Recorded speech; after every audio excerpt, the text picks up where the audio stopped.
कलाबाजियाँ हैं, उनकी वजह से, मियाँ साहब की कलाबाजियों की वजह से वो पार्टी उनकी रही नहीं उस तरह से, और एक तरफा किस्म का इलेक्शन हो। एक मिनट रुको, तहरीक लब्बैक वालों का सवाल। वो आपने जिक्र किया और वो आपने कल ट्वीट भी की कि पता नहीं आप तहरीक लब्बैक में शमूलियत कर रहे हैं। मैंने ट्वीट किया। हाँ, आपने उसकी तस्दीक की है कि मैं नहीं कर रहा, लेकिन किसी ने कहा है कि तो जब मैंने कर दी तस्दीक तो सवाल किधर रह गया? लेकिन ये जियो ने कहा, लेकिन ये चैम गोइयां क्यों? जियो कह रहा है मैं तहरीक लब्बैक, जियो ये कह रहा है, आप कह रहे हैं कि जियो कह रहा है कि मैं तहरीक लब्बैक ज्वाइन कर रहा हूँ। मैंने जियो को ज्वाइन नहीं किया, उन्होंने बहुत दफ़ा कहा मुझे। अरे सर ये बताएं कि कब से भी लोग सर नया मंशूर जो अभी ये आ रहा है, नया मंशूर जो दिया जा रहा है तमाम सियासी पार्टियों, इससे क्या फ़र्क नॉर्मली आ सकता है आपके ख्याल में? मंशूर आज तक सिर्फ होते हैं इलेक्शन लड़ने के लिए, एक डॉक्यूमेंट होता है जिसको वैसे ही जारी कर दिया जाता है। पाकिस्तान के हालात से कभी भी मुताबिकत नहीं रखते ये मंशूर। जो मंशूर में लिखा हुआ है ना, वो चीज़ें कोई पॉलिटिकल पार्टी इस इकॉनमी के साथ कर ही नहीं सकती। अच्छा। मुमकिन नहीं है। ये सिर्फ लोगों को धोखा दे रहे हैं, लोगों को हकायक नहीं बता रहे। ये मुल्क ऐसे नहीं चलेगा। बड़ा अनफॉर्चुनेट है जहाँ पे हम पहुँच गए हैं। हमारी इकॉनमी जो है वो ऑलमोस्ट कोलैप्स होने के करीब पहुँची हुई है। आप अपनी चीज़ों की प्राइसेस देख लें, क्या लोग चीज़ें खरीद पा रहे हैं? सबसे पहले इस मुल्क में लोगों का जिंदा रहना ज़रूरी है, लोगों को उनका हक देना ज़रूरी है। बाकी हमारी मईशत कैसे ठीक हो सकती है? हाँ जी, आपका ख्याल में हमारी मईशत कैसे ठीक हो सकती है? तसलसल से। अरे सर ये बताएं कि नून लीग का मंशूर आ गया, उनका नारा था वोट को इज्जत दो का नारा, लेकिन मंशूर के अंदर डाले नहीं गया और अब उसके ऊपर बात ही नहीं होती। तो दे तो दी उन्होंने वोट को इज्जत, इससे ज़्यादा मियाँ साहब अब क्या वोट को इज्जत दें? ठीक है। ख्वाजा साहब रफीक कहते हैं कि मुझे मज़ा नहीं आ रहा क्योंकि मेरे खिलाफ कोई तगड़ा कैंडिडेट नहीं है। ख्वाजा साहब से कहें कि अपने आसपास SHOs को मना करें कि दूसरे कैंडिडेट को पोस्टर और बैनर लगाने दें, और पुलिस को मना करें कि वो उनको निकलने दें, उनको कंपेन करने दें।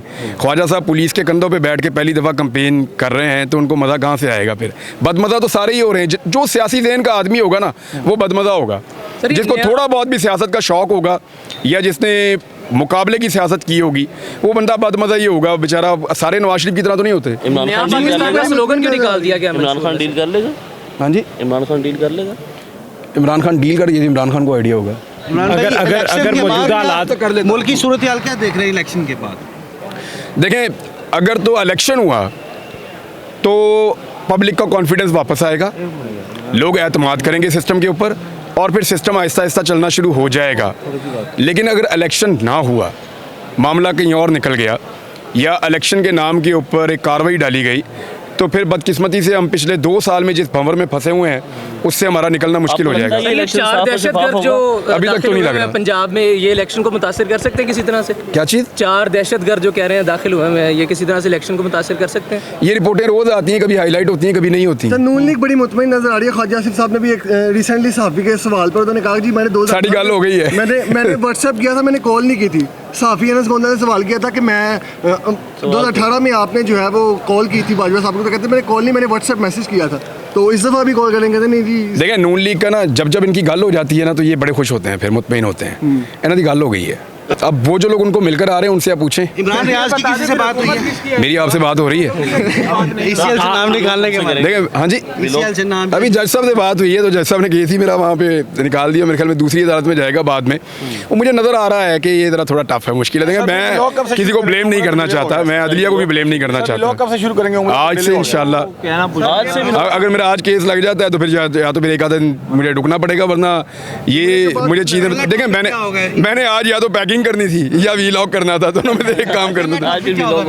वीलॉग का पहला टॉपिक जाके रिसर्च तो आपने काफ़ी की हुई है। गवर्नमेंट जाके देखते हैं खबर क्या है। गवर्नमेंट किसकी आएगी? अवाम की आनी चाहिए।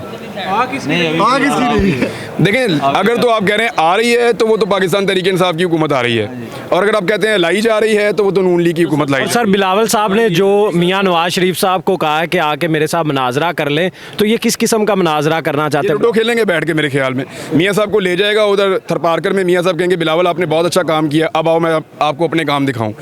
ये अंजुमन 27 बामी है, ये नूरा कुश्ती कर रहे हैं।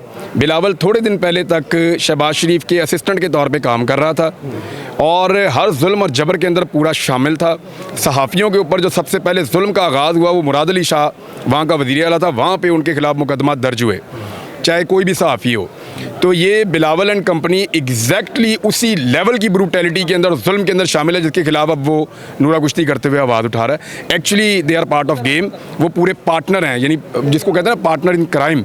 तो जो कुछ भी वो डाल रहे हैं आज नून लीग पे या मियाँ साहब पे, तो मियाँ साहब अकेले नहीं है इसमें, जो बिलावल है वो मियाँ साहब का पूरा साथी है और आसिफ अली जरदारी। और आइंदा भी होंगे। और इमरान खान तो ये बहुत पहले कह चुके हैं कि ये एक ही हैं, तो इमरान खान साहब को कैसे ये सब कुछ मालूम? बच्चे को पता था, अब आपको हैरत हो रही है तो मुझे हैरत हो रही है इस बात पे। सर हम तो चैन को ये सुन रहे थे PDM 2 बनेगी, लेकिन इनके तो इख्तिलाफ ही नहीं खत्म हो रहे बिलावल भुट्टो के साथ। नहीं कोई इख्तिलाफ नहीं है, क्या ख्याल है PDM 2 बने? वो आपके लिए है। नहीं वैसे PDM 2 बनेगी। और सनम जावेद को सर कल फिर गिरफ्तार कर लिया गया, और एक और नए मुकदमे में कल सनम जावेद को गिरफ्तार कर लिया गया, और इस पर आपका क्या रिएक्शन है? आप लोगों ने फिल्म देखी है द फ्लैश? किसने देखी है? ये फिल्में देखता है। अच्छा, वो उसमें ना एक उसमें करेक्टर है जो बिजली की रफ्तार से भागता है, बहुत तेज़, यानी वो इतना तेज़ भागता है कि हवाई जहाज़ से भी तेज़ भागता है वो ना इतनी कार्रवाई तेज़ नहीं डाल सकता जितनी सनम ने डाली है। मैं देख रहा हूँ 10 जगहों पे उसने एक साथ कार्रवाई कर दी है, यानी आधे घंटे के अंदर वो औरत ट्रैवल की है तकरीबन कुछ 350 किलोमीटर, और उसने हर जगह पे जाके कार्रवाई डाल दी है कि यहाँ पे आग लगा दी, वहाँ पे गाड़ी तोड़ दी, वहाँ पे ये कर दिया, वहाँ पे ये कर दिया। मुझे हैरत हो रही है कि ये अदलिया को नज़र नहीं, वैसे अदलिया को कहाँ नज़र आएगा, लेकिन अदलिया को नज़र आना चाहिए। तो सर ये बताएं कि पाकिस्तान के अवाम के साथ आज जो हो रहा है, अदलिया अब उसको इंसाफ देती है बार बार, वो फिर किसी और केस में फंस जाती है। पाकिस्तान के अवाम के साथ जो हो रहा है, जो पाकिस्तान के हालात हैं, इसका जिम्मेदार कौन है? कोई एक शख्स?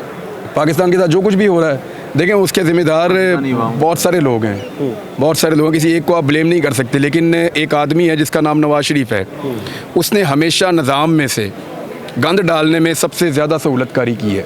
पाकिस्तान के जितने वज़ीर आज़म और जितने लोग इस आदमी की साजिश के नतीजे में अपने घर गए हैं, वो किसी और के नतीजे में नहीं गए। इस आदमी की पूरी तारीख इसी तरह की हरकतों से भरी हुई है। बेनज़ीर को 2 दफ़ा इसने गिराया, फिर ये गिलानी साहब के पीछे पड़ गया, उसके बाद राजा परवेज़ के पीछे पड़ गया, जरदारी के पीछे पड़ गया, इमरान खान के पीछे पड़ गया, उससे पहले ये जुनेजो साहब के पीछे पड़ गया। यानी इस आदमी की एक तारीख है कि इसने हमेशा सहूलतकारी की है। अगर इसको आप माइनस करें ना इस सारे गेम के अंदर से, तो आपको लगेगा कि सहूलतकारी ना मिलने की वजह से पाकिस्तान आज बेहतर जगह पे खड़ा होता है। सर ये कहते हैं इमरान खान के बारे में साहब कहते हैं ये नून लीग वाले के 2018 में Selected इसी है। तरह सिलेक्शन की गई। देखें, ये होता ये है कि जिसकी भी हुकूमत आ रही होती है ना, एस्टेब्लिशमेंट अपना वजन उसके पलड़े में डाल देती है। 2018 के अंदर जितने भी सर्वेज आ रहे थे, कि आपको नहीं याद, सारे इमरान खान के हक में आ रहे थे ना। तो अगर उस वक्त एस्टेब्लिशमेंट ने अपना वजन उसके पलड़े में डाल दिया तो ये कोई नई चीज़ तो नहीं थी। 2013 में नवाज शरीफ के सर्वेज आ रहे थे तो वजन उसके पलड़े में चला गया। 2008 में जरदारी साहब के पलड़े में आ रहे थे तो वजन वहाँ चला गया। लेकिन आज ये फर्स्ट टाइम हो रहा है कि अलग चीज़ हो रही है। नून लीग ये बात करती है कि जो हमारे साथ 2018 में हुआ, आज इनके साथ हो रहा है तो ये रो रहे हैं। नून लीग के साथ कभी ये हुआ ही नहीं, वो सोच भी नहीं सकते। मुझे बताएं कि शहबाज शरीफ के मुंह के ऊपर कभी कपड़ा डाल के दारन लाया गया? हमजा शहबाज अपनी उंगली के इशारे से DSP कंट्रोल करता था, पुलिस वाले सहम जाते थे जब शहबाज शरीफ मुड़ के देखता था। तो आपने यहाँ पे क्या देखा? आपने यहाँ देखा कि मुंह के ऊपर बोरियां लपेट के घसीट के लोगों को लाया जा रहा है। मुझे बताएं नून लीग के कितने लोग हैं जो गायब हो गए थे या जिनको डिसअपियर कर दिया गया था? कितने लोग हैं जिनके ऊपर ब्रूटल टॉर्चर किया गया? नून लीग के कितने घर ऐसे हैं जिनके अंदर चार दीवारी का तकद्दुस पामाल किया गया? कितनी ख़वातीन ऐसी हैं जिनको मारा गया सड़कों के ऊपर या जिनको घसीटा गया? नून लीग की कितनी औरतें हैं और कितने सालों तक वो बंद रही हैं? क्या नून लीग का कोई भी लीडर अपनी गिरफ्तारी के 6 महीने तक सेहतमंद रहा? मुझे एक का नाम बताएं आप लोग सब, एक का नाम बताएं। हो गया मैम, नहीं, आप एक का नाम बताएं कि जो अपनी गिरफ्तारी के 6 महीने तक सेहतमंद रहा। और भाई अपनी गिरफ्तारी के 15वें दिन ये बीमार हो जाते हैं। तो आज इमरान खान बीमार भी नहीं हो रहा, तो वो फ़र्क तो है ना। जो तरीके से आपने टिकटें जारी की, आज़ाद उम्मीदवार सारे लड़ रहे हैं, तो उनकी पार्टी का इंटरनल मामला है ना। लोग ये कह रहे हैं कि ये बाद में फिर मिल जाएंगे और पैसे लगेंगे। देखिए, मैं एक चीज़ आपको बताऊं, जब इमरान खान बहुत बुरी हालत में था ना, बहुत बुरी हालत में था, पतली हालत थी उसकी पार्टी की, उस वक्त तकरीबन 170 के करीब इनके MPs थे और उनमें से सिर्फ 20 छोड़ के गए थे। इतना ही छोड़ा था ना। तो उस बुरी हालत में अगर इसको 20 लोग छोड़ कर गए थे, तो आज इमरान खान की हालत बहुत बेहतर है पॉलिटिकली। आज पब्लिक वोट भी इसी शर्त पे डाल रही है कि हलफ लाए फिर तेन वोट पावांगे। तो आज ये हो रहा है कि इस सूरत हाल में कोई भी आदमी जो इमरान खान की प्लेटफॉर्म पे इलेक्शन लड़ रहा है, वो इलेक्शन जीत के उसको छोड़ेगा, उसके लिए मुश्किल हो जाएगा। ये उतना आसान नहीं होगा। अगर उस बेहतरीन वक्त के अंदर बंदे नहीं टूटे तो इस वक्त, उस बदतरीन वक्त के अंदर अगर बंदे नहीं टूटे तो आज बेहतर वक्त है, आज कैसे टूटेंगे? सर अगर इमरान खान माइनस हो जाता तो तरीके इंसाफ ख़त्म हो जाएगी? नहीं देखें, पार्टियां भी खत्म नहीं होती, लीडर भी माइनस नहीं होते। मुझे एक लीडर का नाम बताओ जो आज तक पाकिस्तान की सियासत में माइनस हुआ हो। हमजा शहबाज साहब का भी जूता रिसेंटली पड़ गया, क्या क्या वजह से पड़ी थी? देखें, ये तरीके लबैक का कारकुन रिपोर्ट हुआ है शायद। इससे पहले जो नवाज शरीफ को जूता मारा था वो भी तरीके लबैक के कारकुन ने मारा था, और उससे पहले जो ख्वाजा आसिफ के ऊपर स्याही फेंकी थी वो भी तरीके लबैक का कारकुन लोगों ने क्लेम किया था। मैं किसी पार्टी को ब्लेम नहीं कर रहा। और जो एक देखें, जो हमला हुआ था एहसन इकबाल के ऊपर, वहाँ पे भी यही हुआ था, इसी पार्टी का इल्ज़ाम लगाया गया था। अब मामला ये है कि तरीके लबैक को देखना चाहिए और डिसोन करना चाहिए ऐसे लोगों को, और ये नामुनासिब रवैये हैं और गलत बात है। वो शेख साहब के सर के अंदर पत्थर पड़ा, वो भी इंतहाई नामुनासिब है। शेख जो हैं वो हमारे दोस्त हैं बड़े अच्छे, कैसर अहमद शेख साहब, उनके सर के अंदर पत्थर लगा, बहुत बुरी बात है, ये होना नहीं चाहिए। लेकिन फ्रस्ट्रेशन पता कब बढ़ती है? तब बढ़ती है जब पूरा का पूरा निज़ाम एक पॉलिटिकल पार्टी को बहुत ज़्यादा सपोर्ट दे रहा हो और बाकी सबको दबाया जा रहा हो ना, तो फिर कहीं ना कहीं से कोई ना कोई रिएक्शन देता है, लेकिन ये नामुनासिब है। सर लास्ट क्वेश्चन, जब से कल देखें, कल भी ये बाज़गश्त सुनाई दी है वहाँ पे सुप्रीम कोर्ट ऑफ पाकिस्तान में। अब now it is responsibility of supreme court of Pakistan के वो इसके ऊपर आवाज़ उठाएं और ये इंसाफ होना चाहिए। सर लास्ट क्वेश्चन, जब से आप घर आए हैं दोबारा किसी ने धमकी देने की कोशिश की या कॉल की, ऐसी कोई बात हुई? नहीं, मुझे धमकियाँ नहीं देनी पड़ती हैं। कोई धमकी नहीं दी, कोई फोन कॉल नहीं आया? नहीं सर, पहले आपको ऑफर करते थे मुल्क छोड़ के चले जाएं और आपको आप अब मुल्क छोड़ने नहीं देते। और मैं मुल्क छोड़ के अब भी नहीं जा रहा। नहीं, अभी अब उम्रा मैं अगर अभी बोलूँ ना कि मैं मुल्क हमेशा के लिए छोड़ के जा रहा हूँ तो मैं शाम से पहले चला जाऊँगा। एक्चुअली मसला ये है कि मैंने वापस आना है। आपको समझ आ रही है मेरी बात? जी। मसला ये नहीं है कि ये उम्रा करने जा रहा है, ये मुल्क से छोड़ के जा रहा है। अगर मैं मुल्क छोड़ के जा रहा हूँ ना और काम छोड़ के मुल्क छोड़ के चला जाऊँ तो मुझे हार बना के शाम को जहाज में बिठा दिया जाएगा और सारे नाम मेरे निकल भी जाएंगे। मसला ये है कि ये वापस आ जाता है। आपने कहा था ना कि उम्रा करने जा रहा हूँ, इसके बाद व्लॉगिंग शुरू कर दूंगा। क्या ये व्लॉगिंग के डर की वजह से उम्रा नहीं करने जा रहे? तो यार मैंने को उसके अंदर को मेरे वो बम लेके बैठाऊंगा मैं, या लोगों को मैं सिखा रहा हूँ कि जनाब ये बम ऐसे बनता है, ये एटम बम ऐसे बनता है। मैंने अपना काम करना है। सियासत की बात की, जहाँ तक मैं बात करना चाह रहा हूँ पंजाब पुलिस की, ठीक है, ये इन्होंने झूठी एफआईआर अब हम पे, मेरे और मेरे भाई पे, पुलिस वाले सुन नहीं रहे बात, क्यों नहीं सुन रहे हमारी बात? ठीक है, मेरे पे क्यों नहीं तफ्तीश कर रहे? जब कौम को जरूरत पड़ी नवाज नजायज एफआईआर काट रहे हैं, बाहर जाते रहे। कल वो अनारकली जलसे में ये कह रहे थे कि इस कौम के लिए मेरा कुर्बानी देने को दिल करता है। इससे क्या मुराद है? कौन कह रहा था? और कितनी कौम से कुर्बानी लेनी है उन्होंने? देना चाह रहे हैं मियाँ साहब। देने को दिल कर रहा है, मेरा कुर्बानी देने को दिल कर रहा है। अल्लाह ताला मियाँ साहब की ज़ुबान मुबारक करे, लेकिन मैं नीयत मुझे नहीं लगती, दिल कर रहा है, नीयत नहीं कर रहे वो। सर अगर प्राइम मिनिस्टर बन जाते हैं नवाज साहब तो आपको क्या लगता है कितने दिन गुजारेंगे हुकूमत में? लेकिन मेरी दुआ है कि नवाज शरीफ एक दफ़ा प्राइम मिनिस्टर बने। अब अगर NJ तो फिर NG सही, एक बारी आ जाए Nawaz Sharif prime minister of Pakistan बन के, पाकिस्तानी भी इधर है, पाकिस्तान भी इधर है, हम सारे भी इधर हैं, तो नवाज शरीफ भी फिर इधर ही है। ये अगर प्राइम मिनिस्टर ना बना तो ये निकल जाएगा, और इसको निकलने नहीं देना, इसको बनाओ prime minister.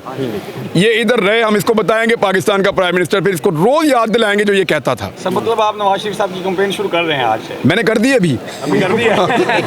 Thank you so much. Thank you so much.